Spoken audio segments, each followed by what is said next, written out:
Sound take 7 action. आपको सिर्फ हमारा माइक खड़कता है, आपको सिर्फ हमारा मजहब खड़कता है, आपको सिर्फ हमारे कपड़े पसंद नहीं है, आपको सिर्फ हमारा नमाज पढ़ने का तरीका पसंद नहीं है, बाकियों पे आपको कोई एतराज नहीं।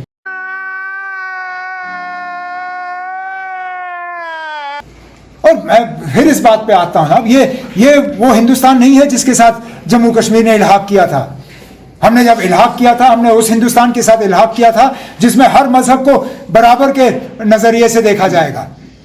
हमें ये नहीं कहा गया था कि एक मजहब को ज्यादा अहमियत दी जाएगी और बाकी मजहबों को जो है दबाया जाएगा।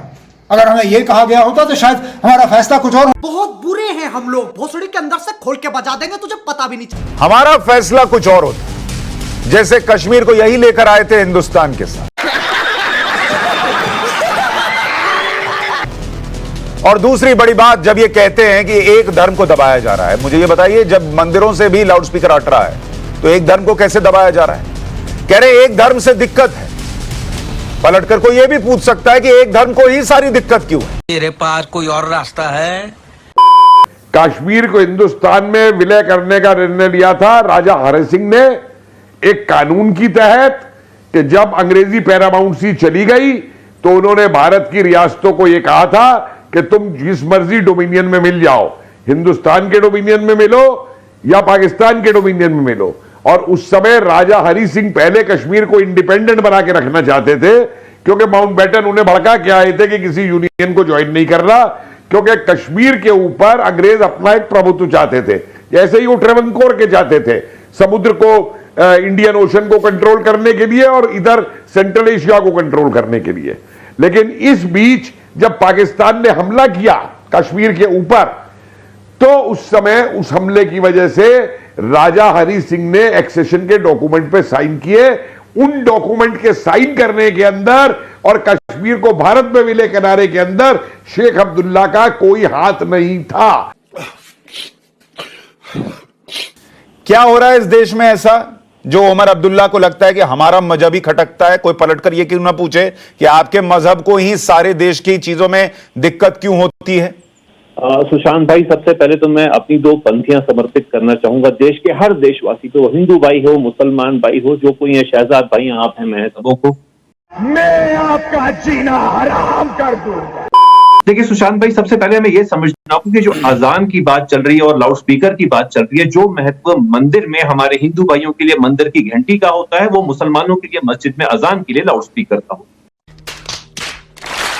तो जब हमने कभी आवाज नहीं उठाई कि हमारे हिंदू भाई के मंदिर में घंटी ना बजे, तो हमारे ये भाजपा वाले, आरएसएस वाले क्यों कहते हैं कि मस्जिद में अजान लाउड स्पीकर पे ना हो? और दूसरी बात, जो हमारे झारखंड के भाई ने 80% और 20% की बात की, देखिए समझना होगा कि आज अगर हमारे हिंदू भाई इस देश में 80% है या 70% हैं, वो इस वजह से है कि जब हमने 700 साल के करीब जब मुसलमानों ने इस देश पे हुकूमत की, तो हिंदू भाइयों की जनसंख्या को बढ़ने दिया, आदर से बढ़ने दिया। कभी उनको मंदिर पे परेशान नहीं किया, कभी उन्हें खाने पीने पे परेशान नहीं किया, कभी उन्हें ये नहीं कहा कि आप शाकाहारी क्यों हो, आप गोश्त क्यों नहीं खाते। इस तरीके का मुसलमानों ने हमेशा इस देश में कल्चर रखा। लेकिन पिछले 7 साल से क्या हो गया कि आज मुसलमान को शायद 1 साल बाद ये भी कहा, आप देखिए जो पुतिन ने यूक्रेन में नहीं किया, मुझे दो चीजों के जवाब चाहिए। आपने चूंकि कहा कि हमने इस देश पर जब इतने 100 साल राज किया, तो आप किसके, आप अकबर के वंशज हैं, औरंगजेब के हैं, किसके क्लैन से आते, मतलब किसकी पीढ़ी से आते हैं आप? देखिए मैं मुसलमानों की बात कर रहा हूं कि मुसलमान हमारे जो थे, जो हमारे पूर्वज थे, कितने अच्छे थे। मुगल भी कितने अच्छे थे, कुछ भी खिलजी भी कितने अच्छे थे कि कभी मुगल बहुत अच्छे थे, जुल्म नहीं किया। मुगल बहुत अच्छे थे, जनसंख्या मंदिर तोड़ने वाले मुगल बहुत अच्छे थे, मेजॉरिटी में लोगों से तलवार की नोक पर। मुझे ये बताइए, जब मुगल यहां नहीं आए थे, आपके जो बाप दादा रहे होंगे वो मुसलमान थे? क्या चल रहा है शमशेर सिंह जी, देखते जाओ बस। जी देखिए, जब ये धरती बनी है, हमारा तो ये विश्वास है धर्म में कि सबसे पहले सब मुसलमान। आपके विश्वास से दुनिया नहीं चलती, आपके विश्वास से आप लोग चल सकते हैं, हम नहीं चलेंगे। मैं फैक्चुअल बात कर रहा हूं। माजिद हैदरी, जब आपके पापा, या पापा तो अभी रिसेंटली हैं, मुझे बताइए दादा परदादा और उनके बहुत पहले वाली पीढ़ी, ये लोग हिंदू थे कि मुसलमान थे, कैसे थे? अभी मजा आएगा ना भिड़ो। जी देखिए, ये आपने बहुत अच्छी बात कही, कन्वर्शन आया उससे पहले यहाँ तो पर कैसे हिंदू आया? हुआ। मुगल आए लेकिन हिंदू से और पहले उन्होंने कहा कि देखो, सुनो एक उससे काम करो, पहले तुम फिर लोग सब मुसलमान। इस्लाम में कन्वर्ट हो क्योंकि जाओ। मुसलमान धर्म बहुत पुराना है। क्या क्या बोला तूने? तो आप जो ये उतना गिना पुराना रहे है जितना हैं राम कि से- मुगलों ने आकर जिसे आप एहसान राम कर दिया से कि कहते हैं, हिंदुओं कहते को हैं, जीने दे आदम दिया, अलैहिस्सलाम ने शायद पलट के ये क्यों ना पूछा जाए कि जो पूरा देश हिंदुओं का था उसमें आपने आकर ऑक्यूपेशन किया, आपने उसको कब्जा लिया और उसके बाद भी वहां 20% हो गए, उन हिंदुओं ने आपको कबूल कर लिया, ये क्यों नहीं कहा जाए? नहीं देखिए, यही तो आप हिस्ट्री गलत समझ रहे हैं। ना, हिंदुओं मैं से पहले एकदम बौद्ध सही थे। समझ रहा हूं। हिंदुओं से पहले बौद्ध धर्म था यहाँ पे, बौद्ध धर्म से पहले फिर मुसलमान थे। तो ये बड़ी पुरानी कहानी है। हिंदुस्तान में पहले मुसलमान थे। झगड़े में ना पड़े, किसका हिंदुस्तान देश में पहले था? मुसलमान भाई, सबों का थे। देश भाई साहब कुछ ज्यादा नहीं हो गया ये? मतलब कुछ भी था। हर देशवासी का था, मुसलमान, क्रिश्चियन, दलित, सबों का देश। ना ना ना ना ना इसमें सर, हिंदू और प्लीज ऐसा मुसलमान अत्याचार काम मत करके कीजिए, हम लोग भी पढ़े लिखे हैं थोड़ा। कपिल कुमार जी, क्या हिंदुस्तान जो है, ये जो पूरा, जो अगर आप मिला दे अफगानिस्तान और पाकिस्तान सबको, वो पुराना हिंदुस्तान, एकजुट हिंदुस्तान, क्या वो पहले मुसलमान थे यहां पर और हम हिंदू बाहर से आए हैं क्या? कौन है ये लोग? कहां से आते हैं ये?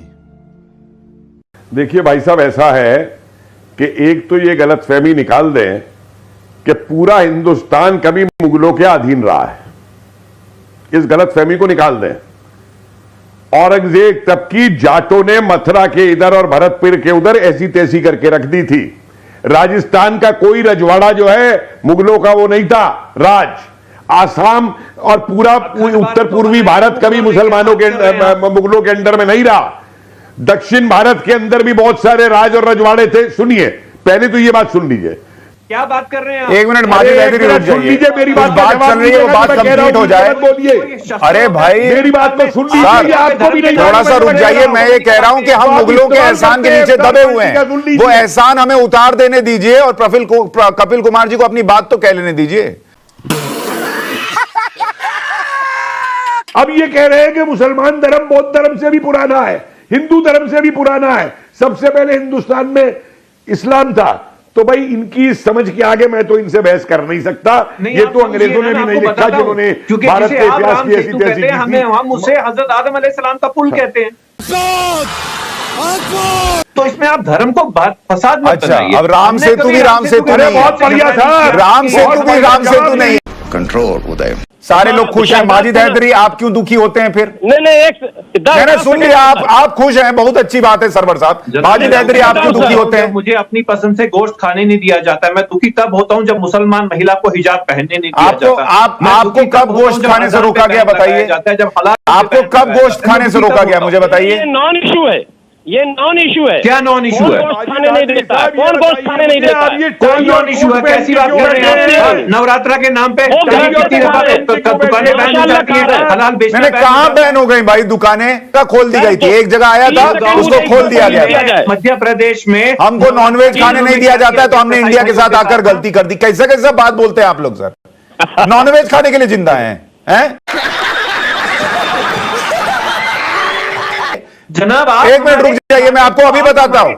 अरे रुकिए ना सर, एक मिनट रुकिए। नॉनवेज पर आप आ गए, शहजाद पूनावाला, मुझे ईमानदारी से बताइए। अरे रुकिए सर, मैं भी बहुत खाने का शौकीन हूं, दिल्ली की सड़कों में घूमता हूं, मुझे भी पता है। दिल्ली में मैंने देखा है मुस्लिम बहुल इलाके में खुले में लिखा हुआ यहां बड़े का मांस मिलता है। किसने रोका मुझे बताइए? क्या खाने को नहीं मिल रहा है? क्या खाने को नहीं मिल रहा है इस देश के अंदर? जनाब, जब नवरात्रा के दिनों पे कसाईयों का गोश्त फेंका जाता है, उन्हें डराया धमकाया जाता है, सेक्युलर राष्ट्र में क्यों होता है? कहां फेंका जा रहा है? ऐसा क्यों होगा? कहां फेंका जा रहा क्या है? हमने कभी आपको कहा कि हमारा कोई हिंदू भाई दारू ना पिए, कोई सिख भाई दारू ना पिए, हमें दारू पीने? अरे भाई, कभी हमने कहा आप दारू पीजिए, आप गोश्त के बीच जाकर लेट जाइए, हमको कोई फर्क नहीं पड़ता। इसमें कोई नहीं रोक रहा है, ठीक है, कोई नहीं रोक रहा है। शहजाद पूनावाला, देखिए, सबसे पहले तो माजिद हैदरी ने कहा कि हमारी 700 वर्ष हुकूमत रही, तो अगर 700 वर्ष हुकूमत रही और ये मुगलों के वंशज है तो इनको कल से ये बोलना खत्म कर देना चाहिए कि हम गरीब हैं, हम मजलूम हैं। ये तो इतने 700 वर्ष इन्होंने हुकूमत की है, तो कल से इनको कोई भी आरक्षण या किसी भी प्रकार से special reservation, special affirmative action, हिस्सेदारी ये मांगनी ही नहीं चाहिए, क्योंकि आप तो बहुत ही संपन्न तरीके से रहे हो 700 वर्ष और आपने तो हुकूमत की है। ये फंस गया कि जब हरिद्वार में 2004 में वहां पे सरकार थी कांग्रेस पार्टी की, उन्होंने पूरे हरिद्वार को वेजिटेरियन बना दिया। तब इनको नहीं लगा कि इनके मीट खाने के अधिकार पर आक्रमण हो रहा है। जब कुरुक्षेत्र में ये लागू कर दिया गया था, पेहोवा में लागू कर दिया गया था, जब वहां पे हरियाणा में कांग्रेस की सरकार थी, तब इनको नहीं लगा। जब महाराष्ट्र में महाविकास आघाड़ी की सरकार है, वहां पर एक गांव है पुणे के पास, वहां पर लागू कर दिया गया, टेंपल टाउन है, तो वहां पर लागू कर दिया गया, तो वहां पर उनको खतरा नजर नहीं आया। पर खतरा तब नजर आता है जब यहां पर एक एसडीएमसी एक आदेश लाती है, तब खतरा नजर आता है। तो मुझे बता दीजिए, बीएमसी में तो 64 से लागू है, वहां पर तो आपने कभी विरोध नहीं किया। चीटिंग करता है तू। माजिद हैदरी, तुम्हारी तो दाढ़ी भी शरीयत के हिसाब से नहीं लगी हुई है। पहले तुमको पकड़ के ले जाएंगे, टीवी पे आना शरीयत के हिसाब से हराम है। तो सबसे पहले शरीयत लागू हो गया, तो तुम अपना आप देख लो, जिस वेशभूषा में और जो चेहरा लेकर बैठे हो, सबसे पहले पकड़े तुम जाओगे। भाई मारो मुझे, मारो मुझे, मारो नहीं, ये मजाक हो रहा है। एक सेकंड यार, मजाक हो रहा है। देखा आपने लापरवाही का नतीजा है।